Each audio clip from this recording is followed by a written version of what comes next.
কিছুদিন যাবৎ একটি বিষয় নিয়ে নেট দুনিয়া অনেক তোলফার সৃষ্টি হয়েছে, যেটা আহলে হাদিস নামে একটি দল আছে। তারা এই বিষয়টা নিয়ে বেশি সমালোচনা করা শুরু করে দিয়েছে। নাম কি? আহলে হাদিস।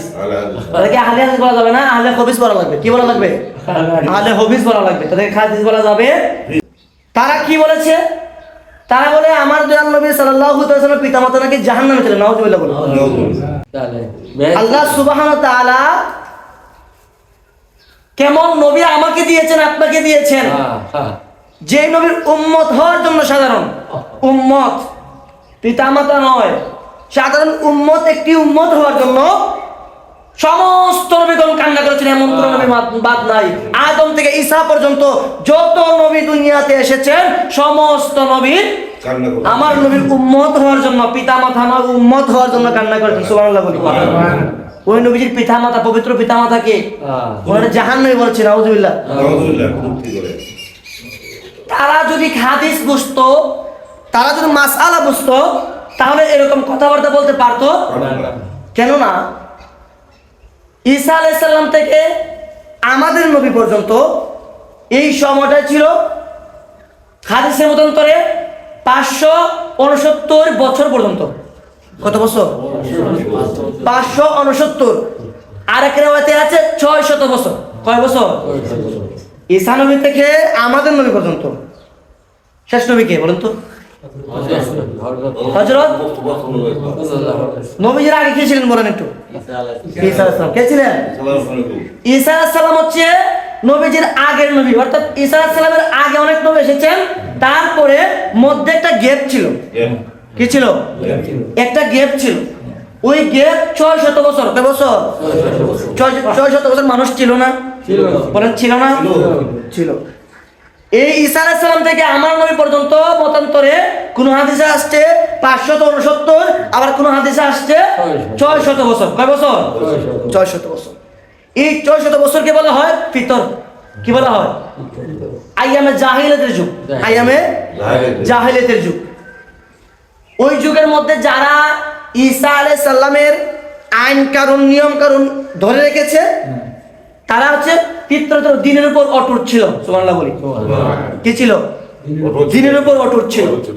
আর নবী তো এখনো আসেন নাই। নবীজি আসার আগে যিনারা দুনিয়াতে ছিলেন তাদেরকে ফিতরত বলা হয়। তারা যারা ঈসা আলাইহিস সালামের আদেশ মতে চলেছে, তারা দিনের প্রতি অটুট ছিল। দিনের প্রতি ঠিক তেমনি নবীর বংশধর, পবিত্র বংশধরের মধ্যে একটা গোত্র ছিল হানিফ গোত্র। সুবহানাল্লাহ বলি। যে গোত্র দিয়ে আমার নবীজি এসেছেন। সুবহানাল্লাহ বলি। ওই গোত্র ছিল ঈসা আলাইহিস সালাম তিনার মতাদর্শে একটি গোত্র। সুবহানাল্লাহ বলি। ঈসা আলাইহিস সালামের মতাদর্শে একটি গোত্র। ওই গোত্র দিয়ে আমার দয়াল নবী সাল্লাল্লাহু আলাইহি ওয়াসাল্লাম, নবীজি এই পর্যন্ত, নবীজি পর্যন্ত ওনার বংশ, পবিত্র বংশ মুবারক ওইদিকে এক এক করে আস্তে আস্তে নবী পর্যন্ত চলে আসছে। সুবহানাল্লাহ বলি। তাহলে যারা ঈসা আলাইহিস সালামের আদেশ মেনেছে, তার মানে তারা জান্নাতি। তার মানে কি? অর্থাৎ নবীদের আদেশ কারণ যারা মানে তারা জান্নাতি। তারা কি? আল্লাহ সুবহানাহু ওয়া তাআলা কুরআনের মধ্যে বলে দিয়েছেন, ওয়াইদ ক্বালা ইব্রাহিমা। আল্লাহ সুবহানাহু ওয়া তাআলা পবিত্র কোরআনে বলেছেন সূরাতুল আনামের মধ্যে। আমার আল্লাহ সুবহানাহু ওয়া তাআলা কুরআনের মধ্যে সূরা বনী ইসরাঈল, সূরা কি? বনী ইসরাঈল, সূরা বনী ইসরাঈল আয়াত নম্বর 15। আল্লাহ সুবহানাহু ওয়া তাআলা আয়াত নম্বর বনী ইসরাঈলের মধ্যে বলেছেন, ওয়া মা কুনতা মুআযযাবিনা হাত্তা নাবআসা রাসূলান। সুবহানাল্লাহ বলি। এই আয়াত বনী ইসরাঈলের 15 নম্বর। কয় নাম্বার? 15 নম্বর। এই আয়াত যদি তারা ভালো করে রিচার্জ করত, এই আয়াত যদি বনী ইসরাঈলের 15 নম্বর আয়াত যদি তারা রিচার্জ করত, কেমন রিচার্জ? কুরআনের মধ্যে বলা হয়েছে, ওয়া মা কুনতা মুআযযাবিনা হাত্তা তাবআসা রাসূলান। অর্থাৎ আমি আল্লাহ তাদেরকে ততক্ষণ পর্যন্ত শাস্তি দেই না যতক্ষণ পর্যন্ত তাদের মধ্যে কোন নবী প্রেরণ না করি। কোন নবী প্রেরণ না করি। এখন শাস্তি দেন না মানে নবী আসে নাই, তাই শাস্তি দিবেন। কাদেরকে শাস্তি দিবেন? যারা নবী আসার পরে আইন কানুন মানে নাই। নবী আসার পরে যারা আইন কানুন মানে নাই, তাদের জন্য শাস্তি নির্ধারিত। তাদের জন্য কি? বুঝলেন না? বুঝতে হবে তো, তাদের জন্য শাস্তি নির্ধারিত। নবী আসার পরে যদি কেউ আইন কানুন না মানে তাহলে তাদের জন্য শাস্তি কি নির্ধারিত, আল্লাহ নির্ধারিত করে দিয়েছেন। আর নবী আসার আগে তাদের আইন কানুন, তাদের শাস্তি হবে। তাহলে আমার নবী পবিত্র পিতা মাতা হযরত আব্দুল্লাহ রাদিয়াল্লাহু তাআলা আলাইহিস সালাম এবং কি মা আমেনা আলাইহিস সালাম, তিনারা যে দুনিয়াতে ছিলেন, ওনারা ছিলেন হানিফ সম্প্রদায়ের লোক, অর্থাৎ ওনারা ছিলেন ঈসা আলাইহিস সালামের মতাদর্শের লোক। সুবহানাল্লাহ বলি। এই জন্য ওনাদের কোনো শাস্তি হবে, কেননা ওনারা নবীজির অনুসারী ছিলেন, নবীজির আইন কারণে ছিলেন। ওনারা মূর্তি পূজা করেন নাই, ওনারা শিরিক কাজ করেন নাই, ওনারা সর্বদাই ওনারা নবীজির আদেশ পথে চলেছেন। সুবহানাল্লাহ। এই জন্য ওনাদেরকে ইমামগণ, ইমাম জালালউদ্দিন সুয়ুতী রাদিয়াল্লাহু তাআলা আনহু, যিনি আমার দয়াল নবীকে চক্ষে, চর্মচক্ষে, অন্তরের চক্ষে তো হাজার হাজার বার দেখেছেন, তো চর্মচক্ষে আমার দয়াল নবীকে 75 বার, কোন রিওয়ায়াতে আছে 55 বার, আবার কোন রিওয়ায়াতে আছে 75 বার। সুবহানাল্লাহ। ইমাম জালালউদ্দিন সুয়ুতী রাদিয়াল্লাহু তাআলা তিনি বলেছেন, তিনি নবীজির পিতামাতা, পবিত্র পিতামাতাকে নিয়ে উনি 6টা কিতাব লিখেছেন। কয়টি কিতাব? 6টা কিতাব লিখেছেন। নবীজির পিতামাতা, পবিত্র পিতামাতা, ওনারা জান্নাতি। সুবহানাল্লাহ বলি না? ওনার জান্নাতি, এই বিষয়ে 6টা কিতাব লিখেছেন জালালউদ্দিন সুয়ুতী রাদিয়াল্লাহু তাআলা আনহু। সুবহানাল্লাহ। 6টা কিতাব। কয়টা কিতাব? 6টা কিতাব। ওনার বিপক্ষে একজন আলেম, আমাদের ইমাম, উনি হচ্ছেন মোল্লা আলী কারি। সুবহানাল্লাহ বলি। মোল্লা আলী কারি, মোল্লা আলী কারি রাদিয়াল্লাহু তাআলা, তিনি একটা কিতাব লিখেছিলেন নবীজির। উনার মাসালা, উনি ওই জায়গার মধ্যে উনার মাসালা দিতে গিয়ে উনি একটু ব্যতিক্রম করে ফেলেছিলেন। উনি ইমাম সুয়ুতী রাদিয়াল্লাহু তাআলার বিপক্ষে একটি কিতাব লিখেছেন, অর্থাৎ ইমাম সুয়ুতী ছিলেন হচ্ছে নবীজির পিতামাতা জান্নাতি, আর উনার কথা ছিল পিতামাতা জান্নাতি। ওই জায়গায় উনি একটু ভুল করেছিলেন, আমরা ভুল বলতে পারবো না, উনি একজন ইমাম, উনি উনার রিসার্চে একটু গন্ডগোল, অর্থাৎ উনি যাই হোক আমাদের ভাষায় নয়, হাদিসের ভাষায় উনি একটু ভুল করেছিলেন। মোল্লা আলী কারি রাদিয়াল্লাহু তাআলা প্রখ্যাত একজন আলেম ছিলেন, এবং কি ওনাকে বলা হয়তো ওই জায়গা, ওই এলাকার মধ্যে ইমামুল হারামাইন, ইমামুল হারামাইন মোল্লা আলী কারিকে বলা হয়তো। উনি একটা কিতাব লিখেছিলেন জালালউদ্দিন সুয়ুতী, 6টা কিতাবের বিপক্ষে একটি কিতাব লিখেছিলেন। ওই কিতাব লেখার পরে উনি ঘুমিয়ে গিয়েছেন। কি করেছেন? ঘুমিয়ে গিয়েছেন। কথা বুঝবেন? উনি ঘুমিয়ে গিয়েছেন। হঠাৎ করে ঘুমের মধ্যে উনি দেখলেন যে 2জন ফেরেশতা আসছে। কয়জন? 2জন ফেরেশতা আসছে। এক ফেরেশতা উনার কদমের দিকে দাঁড়িয়ে আছে, আর এক ফেরেশতা উনার মাথা মোবারকের দিকে দাঁড়িয়ে আছে। কার? মোল্লা আলী কারি রাদিয়াল্লাহু তাআলা আনহু। উনার পাশ 2জন ফেরেশতা আসার পরে উনার একজন ফেরেশতা দাঁড়িয়েছে উনার মাথা মোবারকের সামনে, আর একজন দাঁড়িয়েছে কদম মোবারকের সামনে। ওই 2জন ফেরেশতা একজন আরেকজনকে প্রশ্ন করতেছে, যেই ব্যক্তি নবীজির পিতামাতাকে নিয়ে কিতাব লিখতে পারে তাকে কি করা উচিত? এক ফেরেশতা আর এক ফেরেশতা বলতেছে তাকে ধরে পাহাড় থেকে নিচে ফেলে দেওয়া উচিত। সুবহানাল্লাহ বলেন না? কোথা থেকে? পাহাড় থেকে নিচে ফেলে দেওয়া উচিত। যারা নবীর বিপক্ষে, নবীর পিতামাতার বিপক্ষে কিতাব লিখেছে, উনাকে ধরে পাহাড় থেকে নিচে ফেলে দেওয়া উচিত। কে বলতেছে? ফেরেশতারা। মোল্লা আলী কারি নিজে উনি নোট করেছেন, নিজে লিখেছেন যে আমি স্বপ্ন দেখলাম, আমাকে বলা হইতেছে যে ব্যক্তি নবীজির পিতামাতাকে নিয়ে, পবিত্র পিতামাতাকে নিয়ে খারাপ মন্তব্য অর্থাৎ জাহান্নামী বলেছে, উনাকে পাহাড় থেকে নিচে ফেলে দেওয়া উচিত। কে বলেছে? 2জন ফেরেশতা। উনি ঘুম থেকে জাগ্রত হয়ে দেখেন উনি পাহাড় থেকে নিচে পড়ে গেছেন। সুবহানাল্লাহ। কোথায়? উনি চোখ করে দেখেন উনি পাহাড় থেকে নিচে, এবং কি ওনার শরীর মোবারক থেকে রক্ত মোবারক ঝরতেছে। আল্লাহু আকবার বলি। উনি যখন এই অবস্থা, যখন রক্ত মোবারক ঝরতেছে, পাশে যারা ছিল কাজ করতো, কাজের লোক যারা ছিল কাজের মধ্যে আসছে, ক্ষেত কামারে কাজ করতেছে, হঠাৎ করে দেখে ইমামুল হারামাইন অর্থাৎ মোল্লা আলী কারি রাদিয়াল্লাহু তাআলা তিনি ওই পাহাড়ের নিচের মধ্যে পড়ে আছে, এবং তিনার শরীর মোবারক রক্ত মোবারক ঝরতেছে। সুবহানাল্লাহ। তা জিজ্ঞাসা করলো, ইমামুল হারামাইন, মোল্লা আলী কারি, আপনার এই অবস্থা কেন? উনি বলেন, কথা পরে হবে, আগে আমাকে নিয়ে বাড়িতে নিয়ে যাও। সুবহানাল্লাহ বলি। উনি বাড়িতে গিয়ে যে কিতাব নবীজির পিতামাতার বিপক্ষে লিখেছিলেন, ওই কিতাবকে আয়না ওই আগুনে জ্বালিয়ে দিলেন, জ্বালিয়ে বললেন, আমার দয়াল নবীজির পিতামাতা জান্নাতি, জান্নাতি, জান্নাতি। জিনাদের কিতাব না পড়লে আলেম হওয়া যায় না। উনি মোল্লা আলী কারি, জিনার কিতাব না পড়লে আলেম হওয়া যায় না, উনি মোল্লা আলী কারি, উনি হয়তো একসময় বলেছিলেন, আবার ওনার ভুল বুঝে পেলে উনি কি করেছেন, ক্ষমা করেছেন এবং যেই কিতাব লিখেছেন ওই কিতাবকে আগুনে জ্বালিয়ে দিয়েছেন। আল্লাহু আকবার। তাহলে বোঝা গেল কি? বোঝা গেল কি? বোঝা গেল নবীজির পিতামাতা জান্নাতি। ওই পিতামাতা কি? জান্নাতি। এবং আবার আরেক কথার মধ্যে আসছে, নবীজির বংশমরক তো আসছে আদম আলাইহিস সালাম থেকে। কোথা থেকে?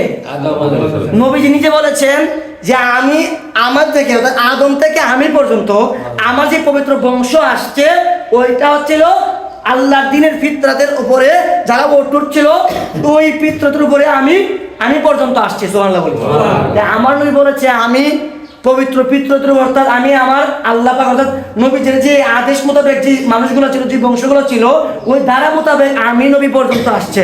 আমি নবী পর্যন্ত সিয়াসিত্তার হাদিস, সহিহ হাদিস, ওই হাদিস এনকার করলে কাফের হয়ে যায়। তার মানে আজকে যারা এই বিষয় নিয়ে বাড়াবাড়ি করছে তারা কি? তারা কি বলুন না? হাদিস, ইজমা, কিয়াস, ফিকার কিতাবের অনুযায়ী তারা কি? কাফের। তারা কি? কাফের। এখন আবার তারা বলতেছে যে ইব্রাহিম আলাইহিস সালাম আমাদের আদি পিতার নাম কি? আদিতার নাম কি? জাতির পিতার নাম কি? ইব্রাহিম আলাইহিস সালাম। ওনার নামও মিথ্যা অপবাদ, নাউজুবিল্লাহ মিন যালিক। ওরা বলতেছে যে ইব্রাহিম আলাইহিস সালামের পিতামাতা নাকি মূর্তি পূজারী ছিল। কি ছিল? তারা বলে। কিন্তু কোরআনের মধ্যে আল্লাহ সুবহানাহু ওয়া তাআলা ইরশাদ করেছেন সূরা আনআমের মধ্যে আয়াত নাম্বার 75, ওয়া ইয ক্বালা ইব্রাহিমা লি আবি আযার। সুবহানাল্লাহ বলি। নাম কি? আযার। ওনার পিতার নাম আযাব, আযারা বলা হয়েছে। এই যে আযারা বলা হয়েছে ওনার পিতার নাম, ওটা পিতার নাম নয়, ওনার চাচার নাম। কি নাম? আবি শব্দটা আরবিতে ব্যাকরণে আরববাসীরা যারা আছে তারা আবি চাচাকেও বলতো। কি বলতো? বলেন না, চাচাকে বলতো। আমরা আমাদের এলাকার মধ্যে একটা প্রচলন আছে না, আমাদের চাচা, আমাদের বাবার চাচা ভাই যদি 5 জন থাকে, কাউকে বলে বড় আব্বা, কাউকে ছোট আব্বা, কাউকে মেজো আব্বা, কাউকে শিশু আব্বা, বলি কিনা আমরা? কেন বলি? আমাকে আমার মা কি বিয়ে করছে? কোনো বিয়ে করছে না, সম্মানে। কিনে সম্মানে। আমার দয়াল নবী তিনিও হযরত আব্বাস রাদিয়াল্লাহু তাআলা আনহু, হযরত আব্বাস রাদিয়াল্লাহু তিনি ছিলেন আমার দয়াল নবীর চাচা। কে ছিলেন? চাচা। আমার দয়াল নবী সাল্লাল্লাহু আলাইহি ওয়াসাল্লাম নিজেও হাদিসের মধ্যে বলেছেন রুদ্দু আলাইয়া আবি, রুদ্দু আলাইয়া আবি। অর্থাৎ আব্বাস রাদিয়াল্লাহু নাম মুবারক বলার ক্ষেত্রে উনি বলেছেন রুদ্দু আলিয়া আবি, অর্থাৎ তোমরা আমার বাবাকে নিয়ে আসো, মানে আমার চাচা আব্বাস রাদিয়াল্লাহু তাআলাকে নিয়ে আসো। সুবহানাল্লাহ বলি। মানে আব্বাস রাদিয়াল্লাহু তাআলা আনহুকে আমার দয়াল নবী নিজেও আবি অর্থাৎ বাবা বলেছেন। কি বলেছেন? তাই বলে কি আমার নবীর বাবা কি আব্বাস রাদিয়াল্লাহু তাআলা নাকি হযরত আব্দুল্লাহ রাদিয়াল্লাহু তাআলা আনহু? আব্দুল্লাহ রাদিয়াল্লাহু তাআলা আনহু, অর্থাৎ আব্দুল্লাহ তিনি হচ্ছে আমার দয়াল নবীর পিতা, আর আব্বাস রাদিয়াল্লাহু তাআলা তিনি হচ্ছেন আমার দয়াল নবীর চাচা মোবারক। চাচা ছিলেন আব্বাস রাদিয়াল্লাহু তাআলা, পিতা মোবারক পিতা ছিলেন হযরত আব্দুল্লাহ রাদিয়াল্লাহু তাআলা রাব্বুল আলাইহিস সালাম। তাহলে ওয়াইদা ক্বালা ইব্রাহিমা লি আবিহি আযারা, আবি আযারা ছিল ওনার চাচা। ইব্রাহিম আলাইহিস সালামের চাচা ছিলেন কে? আযার। অর্থাৎ ওনার চাচার নাম ছিল আযার, ওনার বাবার নাম ছিল তারুখ বা তারিখ। ওনার বাবার নাম কি ছিল? তারিখ বা তারুখ, এই দুই শব্দ, অর্থাৎ তারিখ বা তারুখ ওনার বাবার নাম ছিল। আর চাচা কে ছিল? চাচা ছিল আযার। বুঝতে পারছেন তো আপনারা? তাহলে এই কোরআনে যে বলা ওয়াইদা ক্বালা ইব্রাহিমা লি আবি আযারা আতাত্তাখিযু আসনামা আলিহাতান, অর্থাৎ ওনার চাচা ছিলেন মূর্তি পূজা, ওনার পিতা ছিলেন না। ওনার পিতা ছিলেন, ওনার চাচা ছিলেন, ওনার পিতা ছিলেন। তো উনি ওই চাচার জন্য আল্লাহর দরবারে দোয়া করেছেন। সুবহানাল্লাহ বলি। ক্ষমা প্রার্থনা চেয়েছেন কার দরবারে? আল্লাহর দরবারে। তাহলে বোঝা গেল কি এই কোরআন দিয়া পিতার কথা বলা হয় নাই, কোরআন দিয়ে চাচার কথা বলা হয়েছে। এখন যারা ওই হাদিসের ব্যাখ্যাও না বুঝে, কোরআনের তাফসীরের ব্যাখ্যাও না বুঝে, তাদেরকে আলেম বলা যায়? কোরআন আলেম বলা যায়? আবি চাচা বোঝায়, বাবা বোঝায়। কোন সময় কোন কথা আসবে এটা বালাগাত মানতিক না করলে বোঝা যায় না। কোন সময় কোন কথা আনতে হবে এই কথা বালাগাত মান্তিক বাসাত না করলে বোঝা যায় না। আমার দয়াল নবী সাল্লাল্লাহু তাআলা সাল্লামকে আমার আল্লাহ সুবহানাহু ওয়া তাআলা কি বলেছেন জানেন? আমার আল্লাহ সুবহানাহু ওয়া তাআলা বলেছেন ওয়ালা সাউফা ইউতিকা রাব্বুকা ফাতারদা, ওয়ালা সাউফা ইউতিকা রাব্বুকা ফাতারদা। এখন আমার আল্লাহ সুবহানাহু ওয়া তাআলা আমার নবীকে বলেছেন ওয়ালা সাউফা ইউতিকা রাব্বুকা ফাতারদা, ওগো নবী আমি আল্লাহ আপনাকে এমন দেওয়া দেব। কি দেওয়া দেবে? আর এমন দেওয়া মানে কি? সম্পদ, অর্থাৎ জান্নাতের সুখবর এমন দেওয়া দিবেন যে আমার নবী খুশি হয়ে যাবেন। সুবহানাল্লাহ বলি। মানে আমার নবীকে এমন দেওয়া দিবেন, কম দিবে মানে এমন দেওয়া মানে কি? যা আছে ইন্না আতাইনাকাল কাউসার, যা আছে এমন দেওয়া দিবেন, আমার নবী খুশি হয়ে যাবেন। এখন বলেন তো আমার দয়াল নবী খুশি কখন হবেন? যদি আমার নবীর পিতামাতা জাহান্নামে থাকেন, আমার নবী খুশি হবেন? বলেন না, খুশি হবে? আমার নবীর চাচা আব্বাস সাথে তিনি জাহান্নামে থাকে, আমার নবী খুশি হবেন? যেই জায়গার মধ্যে আমরা উম্মত, নবীর কাকি উম্মত জাহান্নামে গেলে থাকলে আমার নবী খুশি হয় না, ওই জায়গার মধ্যে পিতা পবিত্র পিতামাতা জাহান্নামে থাকবে, আমার নবী খুশি হতে পারে না? বলেন হতে পারে না? তাহলে আজকে যারা নবীজির পিতামাতাকে পবিত্র পিতামাতাকে নিয়ে কথাবার্তা বলে তাদের জন্মের সমস্যা, উতুল্লিম বাদা যালিকা জালিম, উতুল্লিম বাদা যালিকা জালিম, তারা হচ্ছিল এক নাম্বার জালিম, তাদের জন্মের সমস্যা। কিতাব কোথায় সমস্যা? আপনারা কি বলতে কষ্ট হবে? কষ্ট হবে? আল্লাহ যে জায়গায় বলে আমরা বলে কষ্ট হবে না? আল্লাহ সুবহানাহু ওয়া তাআলা সবকিছুর মালিক, আল্লাহ বলে তাদের জন্মের সমস্যা, আমরা বলে সমস্যা আছে? তাহলে আমরা জুড়ে বলি না তাদের কি সমস্যা? কোথায় সমস্যা? রিচার্জ করে দেখেন, নবীকে একজন গালি দিয়েছিল, আমার নবী বলেছিলেন তাকে তোমরা তার বংশ পরম্পরা খোঁজ নিয়ে দেখো, তার জন্মটা হয়েছে জারুর সন্তান। কি সন্তান? এখন আজকে যারা রফিক আফসারি, সে যে আজকে নবীর বিরুদ্ধে কথা বলছে, তার রিচার্জ করে দেখা যাবে তার জন্ম সমস্যা। কোথায় সমস্যা? বললাম কোথায় সমস্যা? রফিক আফসারি না, তার বংশে পরম্পরা যারা আছে, যত আলেম আছে, আহলে হাদিস আহলে হাদিস যারা আছে, প্রত্যেকজনকে রিচার্জ করে দেখা যাবে তাদের মা, তাদের বাবা, বাবার সাথে যাওয়ার আগে আরো কয়েকজন স্বামীর সাথে গিয়েছে। নাউজুবিল্লাহ বলেন। তাহলে সমস্যা কোথায়? জন্মে। কোথায়? নবীকে মহাব্বত করে যারা, তারা আবু বকর, নবীকে হিংসা করে যারা, তারা আবু জাহেল।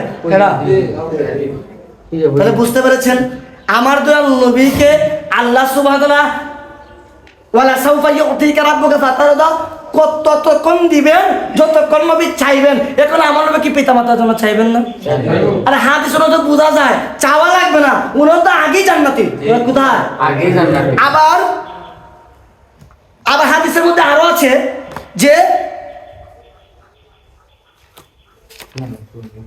ইমাম বলেছেন বাইহাকি, ইমাম বাইহাকি নাম কি? ইমাম বাইহাকি সহিহ সনদে হাদিস রিওয়ায়াত করেছেন, হাদিস নোট করেছেন।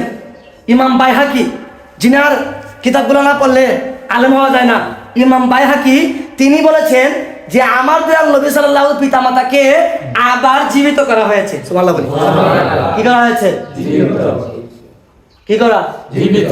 আল্লাহ জানে যে একদল লোক আসবে আমার দয়াল নবীজির পবিত্র পিতামাতাকে নিয়ে কটূক্তিমূলক আলোচনা করবে। আল্লাহ জানে কি জানে না? জানে বিদায় তো ইমাম বাইহাকি বলেন আল্লাহ সুবহানাহু ওয়া তাআলা অনুমতি দিয়েছেন, ওগো নবী আপনার পিতামাতাকে জীবিত করো, জীবিত করে মুসলমান করিয়া আবার দাফন করো। সুবহানাল্লাহ। ইমাম বাইহাকি বলেছেন। এই জায়গায় ফতোয়া লাগান। ইমাম বাইহাকি কিতাব না তুমি আলেমও হইতে পারবে। এই কিতাব তারা ওইগুলো আচরণ, ওইগুলো হাদিস আয়াত রেওয়াত কোনো কিছু তারা দেখে, তাদের এই চোখের মধ্যে কাদের চশমা? কি চশমা? আচ্ছা আমি সানগ্লাসের চশমা পরি, দেখবো কি দেখবো না? দেখবো কি দেখবো না? দেখবো। কিন্তু কাদের চশমা বলে দেখবো? বলেন দেখবো। সানগ্লাস যদি পরি আমি দেখবো সামনে কি আছে, কিন্তু কাদের চশমা যদি পরি সামনে কি দেখবো না। তবে আমার ভিতরে এখানে রাস্তা দেখবো সামনে কি আছে। তারা ওই যে তাদেরকে গুমরাহি তাদেরকে করে ফেলছে, আল্লাহ করে ফেলেছেন, এই জন্য তারা ওই ভিতরে দেখে আর প্রকাশ্যটা দেখে না। এই হাদিসের শুধু অর্থটা দেখে, ভিতরে কি মাহাত্ম্য আছে, ভিতরে কি ইসমা কিয়াস আছে, ওইটা তারা দেখে। তে ইমাম বাইহাকি বলেছেন আমার দয়াল নবী সাল্লাল্লাহু আলাইহি পিতা পবিত্র পিতামাতাকে আমার আল্লাহ আবার জীবিত করেছেন। আমার নবীর হাত মোবারকে হাত দিয়ে মুসলমান হয়েছে, তারপরে আমার নবীজি আবার ওনাদেরকে দাফন করেছেন। করে এইটাই বোঝা গেল যে আমার দয়াল নবীজি আগেও জান্নাতি, আবার নবীজির হাতে হাত মোবারক দিয়ে মুসলমান হওয়ার পরে এটাও বলা যায় জান্নাতি জান্নাতি জান্নাতি। আল্লাহু আকবার। তো বুঝতে পেরেছেন আমাদের নবীজির পিতামাতা কি? পিতামাতা কি? ইব্রাহিম সাল্লামের পিতামাতা কি? পিতামাতা কি? আদম থেকে ঈসা পর্যন্ত আমাদের নবী পর্যন্ত সমস্ত নবীদের পিতামাতা কি? সমস্ত পিতামাতা কি? আমাদের এই ঈমান, আমাদের কি ঈমান আলা ঈমান আল ঈমান মুহাব্বত। ততক্ষণ পর্যন্ত তুমি ঈমানদার হতে পারবা, নবীজির ঈমান নবীজির মুহাব্বত না থাকে ঈমানদার হতে পারবা না। যদি ঈমান থাকে হতে পারবা, আর যদি ঈমান না থাকে হতে পারবা না। যে সাহাবী উমর খাত্তাব রাদিয়াল্লাহু তাআলা থেকে প্রশ্ন করা হলো যে তুমি আমাকে কতটুকু ভালোবাসো, উনি প্রশ্নের উত্তর দিলেন যে আমি আপনাকে আমার ধন সম্পদ থেকে ভালোবাসি। আপনি ভালোবাসেন ধন সম্পদ থেকে? আমরা তো ভালোবাসি তাও পারি না। উনি বলছেন ধন সম্পদ, ওনার যা ধন সম্পদ ছিল সবচেয়ে কাকে ভালোবাসে? কাকে বলেন না? আমার নবীকে। আল্লাহ আয়াত নাযিল করেছেন ওয়ামা বিল মুমিনিন, তিনি এখনো মুমিন হতে পারে না। পরে উনি আমার নবী বলেন তুমি এখনো মুমিন হতে পারো নাই। ইয়া রাসূলুল্লাহ আমি ধন সম্পদ থেকে ভালোবাসতাম। আমার নবী বললে তুমি আর কতটুকু ভালোবাসো? বলে আমার স্ত্রী ছেলে মেয়ে দিয়ে ভালোবাসি। তুমি এখনো মুমিন হতে পারো নাই। তখন নবী বললেন যতক্ষণ পর্যন্ত তুমি আমাকে তোমার জানের চাইতে ধন সম্পদ অর্থ করে যা কিছু আছে সব থেকে আছে, কিন্তু তোমার জানের চাইতে যদি আমি নবীকে ভালো না বাসো ততক্ষণ পর্যন্ত তুমি মুমিন হতে পারবা। উনি বললেন খোদা কি কসম, আমি ওমর ইবনুল খাত্তাব আমি আপনি নবীকে আমার ধন সম্পদ অর্থ করে ছেলে সন্তান বিবি স্ত্রী যা কিছু আছে আমার জানের চাইতে বেশি আমি নবীকে আপনাকে ভালোবাসি। সুবহানাল্লাহ। তারা কি মুমিন? আজকে যারা নবীজির পিতা পবিত্র পিতামাতাকে নিয়ে কথাবার্তা বলে তারা মুমিন না, তারা কওমিন। তারা কি? তারা মুনাফিক। তাদের স্থান জান্নাতে হবে না, হবে না, কোনো কালে হবে না। অনেকে বলে যে মুসলমান হলে কি জান্নাতে যাওয়া যাবে? মুসলমান হলে নাকি কোনো সময় জান্নাতে? ওই কথাটা কাদের জন্য প্রযোজ্য? ইয়া আইয়ুহাল্লাযিনা আমানু, যাদের ভিতরে ঈমান আছে তাদের ক্ষেত্রে এই আয়াত প্রযোজ্য। এর আগে এই আয়াত প্রযোজ্য কেন না? ঈমান যার আছে সে গুনাহ করতেছে, মিথ্যা কথা বলতেছে, সুদ ঘুষ খাইতেছে কিনা? এখন যতক্ষণ তুমি গুনাহ করবা ততটুকু পরিমাণ তোমার ঈমান থাকবে না। আমরা যতক্ষণ খারাপ কাজ করব, নিজের উপর জুলুম করব, আমরা ততক্ষণ পর্যন্ত ঈমানদার থাকবো না। কিন্তু যখন এই গুনাহ ফিরে যখন চলে আসবো আবার আমরা ঈমানদার, আবার ঈমানদার। তাহলে তারা কখনো ঈমানদার হতে পারে না। এই কথা যদি এই হাদিসের মর্ম যদি তারা না বুঝে তাহলে আর কিছু করার নাই। তাদের স্থান কোথায়? জাহান্নামে। তারা কখনো জান্নাতে আসতে পারবে না। যারা বলতেছিলাম যে তারা বলে মুসলমান হলে জান্নাতে যাওয়া যাবে, না না না, ঈমানদার হইলে জান্নাতে যাওয়া যাবে। সুবহানাল্লাহ বলুন। নবীর হাদিস সহিহ হাদিস, আখলিস দিনাকা এক প্রকার আমাল করেন, সহিহ হাদিস। ওই হাদিস অনুযায়ী বোঝা যায় যে অল্প আমল, ঈমান যদি ঠিক থাকে অল্প আমলও জান্নাতে নিতে। আপনি ঈমান ঠিক আছে, আপনি একজনকে খাওয়ালেন, এটা অল্প আমল। দেখি এটা আমল কিনা বলেন না, এটা একটু অল্প আমল। এই আমলটাও কালকে আমাদের ময়দানে আপনাকে জান্নাতে নিয়ে যাবে। আর যারা নবীর সাথে বেয়াদবি করেছে তাদেরকে আল্লাহ সুবহানাহু পশ্চিম কালেও জান্নাতে দেবেন না, দেবেন না, দেবেন না। তারা ওই আইয়ামে জাহেলিয়ত, অর্থাৎ যারা ঈসা আলাইহিস সালামের আইন থাকার পরেও, ঈসা আলাইহিস সালামের কিতাব থাকার পরেও যারা ওই মূর্তি পূজা করেছে, যারা মূর্তিকে মানছে, তারা জাহান্নামে যাবে। কিন্তু আমার দয়াল নবীর পিতামাতা পবিত্র পিতামাতা তো মূর্তির পূজা করেন নাই। কি করেন নাই?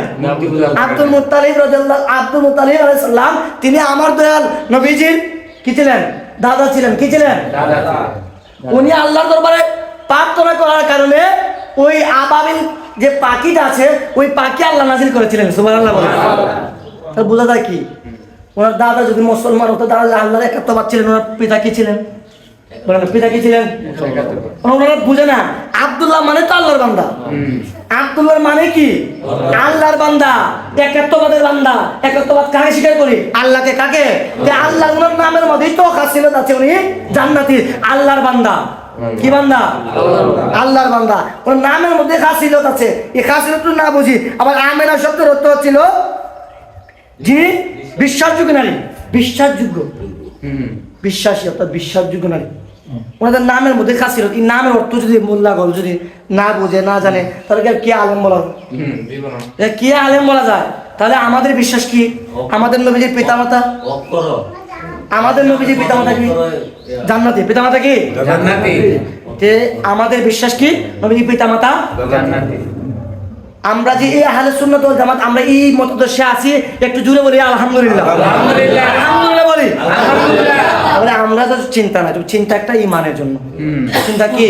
ঈমানের। আমাদের জন্য সবসময় বলতেন বাবা রে জান গেলে জান পাওয়া যায়, ঈমান গেলে ঈমান পাওয়া যাবে না। তাই ওই রকম আহলে হাদিসের পাল্লা আপনারা পড়েন না। আমরা পড়ব সুন্নি জামাতের যে আলেমগুলো আছে তাদের পাল্লা। তারা দেখবেন একটা যে অর্থ মূল যে বেদ আছে ওই বেদ উত্তরণ করে, শুধু উপরের ভাগটা প্রকাশ করে না, মূলের যে আছে মূলটা পর্যন্ত প্রকাশ করে দেয়। সুবহানাল্লাহ বলি। তাহলে আমরা আহলে সুন্নাত ওয়াল জামাতের মধ্যে আছি, একটু জোরে বলি আলহামদুলিল্লাহ। বিশেষ করে আমাদের একটি দাওয়াত, জিনার জন্য আজকে আমরা ঈমান পেয়েছি। কার জন্য? তো কার ঈমান পেয়েছি আমরা?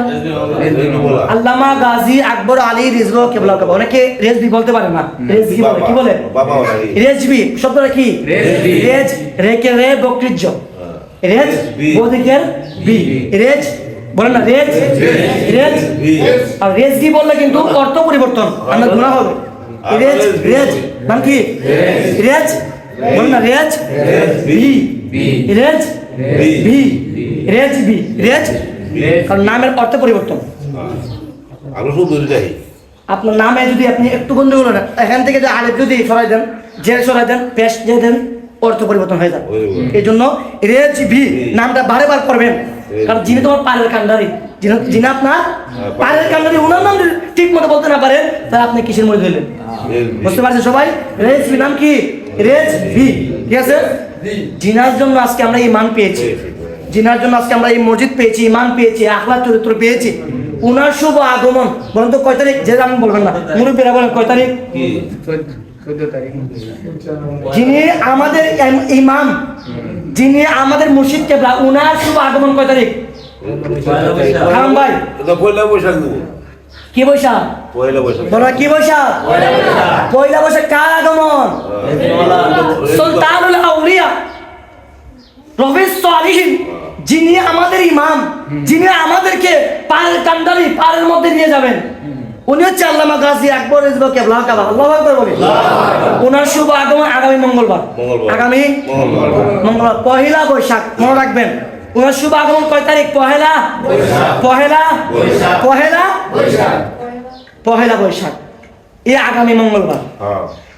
কারণ আমরা ওনার আগমনে কি করব? কি করব? মন বেজা থাকবে, মন বেজা। আমরা আগমন করছে মন বেজা, মন খারাপ, ভিতর আরে দুটো উনার আগমনে কে টিয়া খরচ করতাম কোথা বলি তো টিয়া বলে, কে আমার ছেলে খাইবো, কে আমার মেয়ে খাইবো, কে আমার ছেলের জন্য, কে আমার মেয়ের জন্য।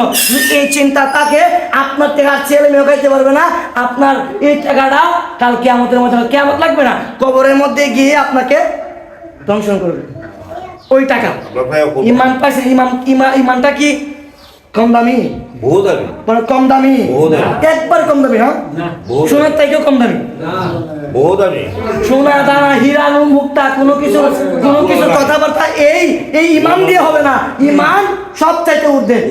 জিনার এই ঊর্ধ্বেটা পেয়েছে কার মাধ্যমে? যে পীরের জন্য পেয়েছেন। আমরা তো পেয়েছি আল্লামা গাজী আকবর রিজভী, ওনারা পেয়েছেন ওনাদের পীরের জন্য, ওনারা পেয়েছেন ওনাদের পীরের জন্য। আমরা কার মধ্যে আমরা পেয়েছি? আল্লামা রিজভী রবিবার কারণে আমরা পেয়েছি। তাহলে ওনার আগমন মঙ্গলবার, আমরা কি করবো?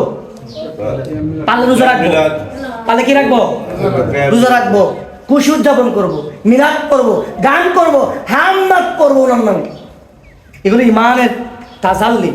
যদি দেখেন আপনার ওনার আগমনের দিন যদি দেখেন যে না মনটা মরিগ মরিগ লাগে, মনে করবেন আপনার ইমান তাজা হয় নাই। আছে তবে তাজা হয়। চেষ্টা করবেন ঘরে ঘরের মধ্যে নিজে নিজে মিলাদ করার জন্য, নিজে নিজে। ইমাম লাগবে না। আর কি ইমাম? ইমাম যে যেরকম কান্না করবে আপনি ওরকম কান্না করবে। ইমাম কান্না করবে ভাবের কান্না, আর আপনার করবে অরিজিনাল কান্না। সত্য কথা, এই সত্য কথা, এটা মিথ্যা কথা কিছু নাই। আমরা ইমামকে নিলে আমরা কান্না করবো ভাবের কান্না, টাকা পাওয়ার জন্য কান্না। আপনি যে কান্না করবেন ওইটা করবেন আসল কান্না। বলেন কি কিনা? পিতা মাতার জন্য সন্তান যেরকম কান্না করে আমরা কি সেরকম কান্না করি? আমরা কান্না করলে আমরা মার জন্য কান্না করি, কিংবা আপনাকে দেখানোর জন্য কান্না করি। টাকা দিবেন বেশি, আছে কি নাই? আছে কি নাই? আছে। আমাদের থেকে দাওয়াত দেওয়ার নিয়ে থেকে আপনারা নিজে ঘরে মিলাদ করা সবচাইতে উত্তম, সবচেয়ে বেশি ফজিলত। তবে হ্যাঁ, আপনারা পারেন না তখন ক্ষেত্রে ইমামকে নিয়ে মিলাদ পড়ানো যাবে। আপনি নিজে করবেন। প্রত্যেকটা সুন্নি মুসলমান মিলাদ পারে, হয়তো সুর দিয়ে পারে না, কথা বলতে তো পারে, আল্লাহুম্মা সাল্লি আলা সাইয়্যিদিনা মাওলানা মুহাম্মদ, অতিরিক্ত পারেন, অতিরিক্ত করবেন, দোয়া করবেন, ইস্তেগফার করবেন। আপনি কি পীরের জন্য দোয়া করবেন? সঠিক একটা মাসালা শুনে, একটা আকীদার মাসালা, এটা একটু সমাধান যাক না, একটু সমাধান না, একটা আকীদার মাসালা বলি। পীরের জন্য দোয়া করবেন? আপনি দোয়া করবেন পীরের জন্য? না, পীরের জন্য দোয়া করবেন কোন সময়, পীরের জন্য দোয়া করবেন না। পীরের জন্য দোয়া না, দোয়া আপনার জন্য। যিনি দোয়া আপনাকে দিবে ওনার জন্য দোয়া করার দরকার আছে। যিনি আপনাকে দিবে ওনার জন্য দরকার আছে। রাজার কাছে বলতে রাজা নেন আপনাকে 500 টাকা, হয় এটা মানুষ হয়ে, এটা কি অপমান? অপমান নাকি তাকে সম্মান করা? রাজাকে 500 টাকা দিলেন আপনার টাকা থেকে, এটা অপমান না সম্মান? আওয়াজ করতে, সম্মান অপমান? কেন অপমান? রাজার টাকা তো অ্যাভেলেবেল, রাজার টাকা মানুষে খায়, আর তুমি বলো ফকির এসে আমাকে বলো 500 টাকা। ঠিক তেমনি আপনার প্রত্যেকটা পীর, শুধু আমার পীর না, যার যে পীর, আমি এটা বলি, অনেক পীর আছেন, অনেক পীরের ভক্ত আছেন, যার যার পীর, যার যার পীর তার কাছে শ্রেষ্ঠ, যার যার পীর তার কাছে শ্রেষ্ঠ। তবে আমার পীর শ্রেষ্ঠ, আমি অন্যকে অ্যানকার করবো না, যদি বন্ধ হয় আলাদা বিষয়। তবে যদি হক্কানি হয় তাকে অ্যানকার করা যাবে না, অ্যানকার করলে ইমান চলে যাবে, বুঝতে পারছেন? অ্যানকার করা যাবে না, ইমান চলে যাবে। এখন তাড়াতাড়ি নিয়ে আসি কথাটা, আমরা পীরের দোয়া করবো না, পীরের উসিলা করে আমরা দোয়া চাইবো। পীরের উসিলা করে আমরা তো, আল্লাহ রেজবি বাবার উসিলা করিয়া আমাকে মাফ করুন, এটা বলবো না যে আল্লাহ রেজবি বাবাকে মাফ করুন, নাউজুবিল্লাহ।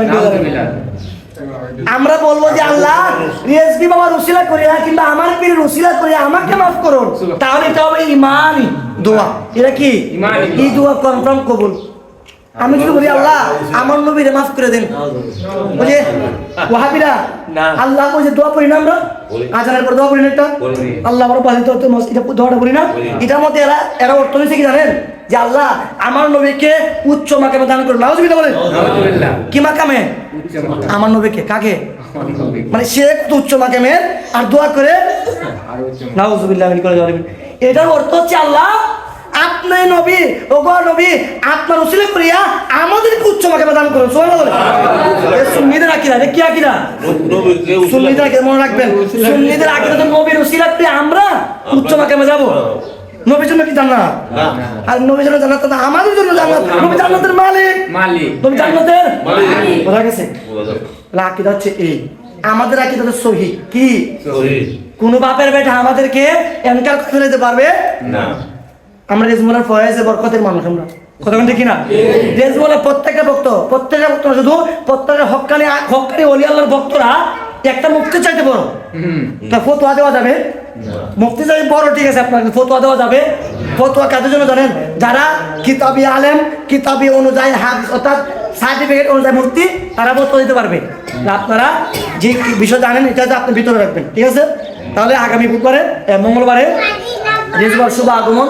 এই শুভ আগমন উপলক্ষে ঘরে ঘরে মিষ্টি করবেন, পায়েস করবেন, মিষ্টি কিনে আনবেন, ছেলে মেয়ে নিয়ে খাওয়াবেন।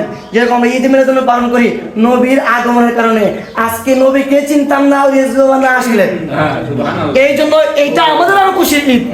আমাদের কি ঈদ? খুশির ঈদ। এই জন্য আমরা এই দিনে আমরা ঘরে ঘরে মিষ্টি খাবো, পারলে বিতরণ করব, পারলে রোজা রাখবো, পারলে মিলাদ কিয়াম দুরূদ সালাম নামাজ নফল নামাজ, এটা রেজবার জন্য না, মানে ওনাকে পাইছি খুশিটা আমরা আমাদের জন্য পড়বো। আমাদের দোয়া চাইবো, ওনার উসিলা করে আমরা দোয়া চাইবো, আল্লাহ যেন আপনাকে আমাকে কবুল করে সকলে বলেন আমিন।